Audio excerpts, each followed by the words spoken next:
I'm Christopher Smith from the Department of Geography and Planning, the director of the Globalization Studies program here at Albany. Okay, and how many classes are you teaching? This semester, two. Two? Both of which, well, one of which is a core class for the major. It's Geography and Globalization 225 World Cities, which is subtitled The Local Geographies of Globalization. Okay. So it's a big lecture center course. Okay. Where are you from? I'm originally from England, from the north of England, but I've been in America for, what is it now, 2012? I've been here for 40 years. So I'm more American than British, but I still have a British passport and dual citizenship. When did you start teaching? In England or here? No, I came to America to do a PhD, and then I started teaching in America, and I've been back a few times, and I've taught away from here on several occasions on sabbaticals, but I've been in America ever since, essentially, ever since 1980. No, 1970. What is the difference between teaching where you're from and here? The major difference teaching in America is always that America has virtually open admission.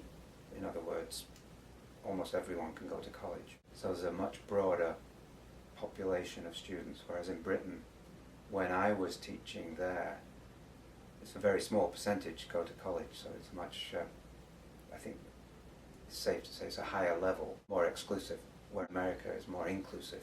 And I think this is a better system because it gives more people an opportunity who wouldn't normally have got into college if it was. How was your first day teaching ever?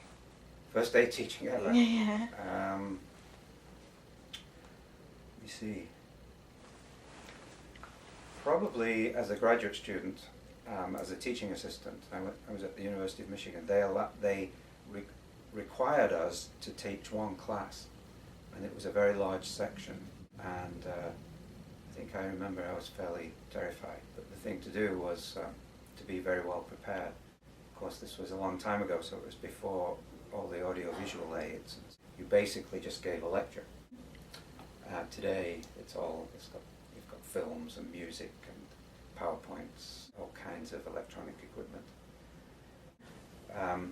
It's always been a tremendous advantage to be British. Mm-hmm. In fact, I forget who it was, a famous Briton once said, to be born British is to win the lottery, basically.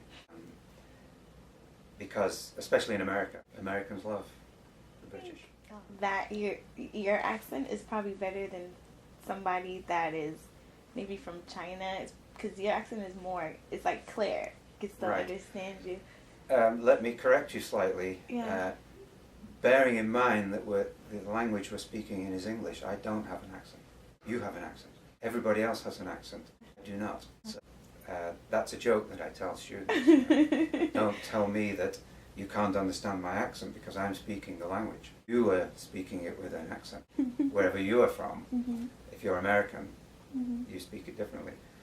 And students actually are quite surprised to discover that, of course, to learn that. But it sometimes is difficult for them, but I think it is a lot easier than people with a strong accent from Africa or Korea or China or South America.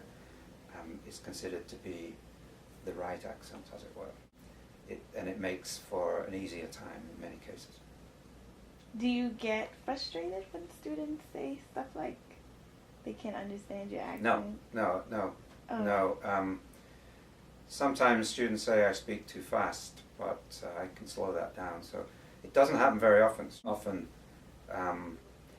it's easier for students whose first language is not English, because they've probably learnt English style, and it's easier for them because they hear the words.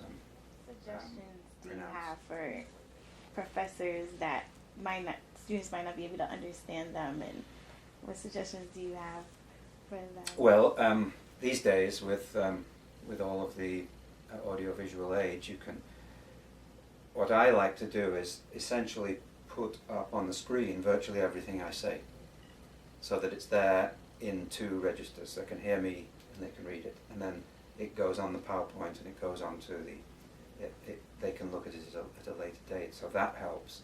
So you can get two versions. What you don't catch from the speech, you can look at later on, or you can look at it on the screen. I find that to be an advantage, because then I pretty much just say what's on the screen, rather than getting into a long discourse on something and getting lost and losing time, wasting time. So I pretty much say what's on the screen.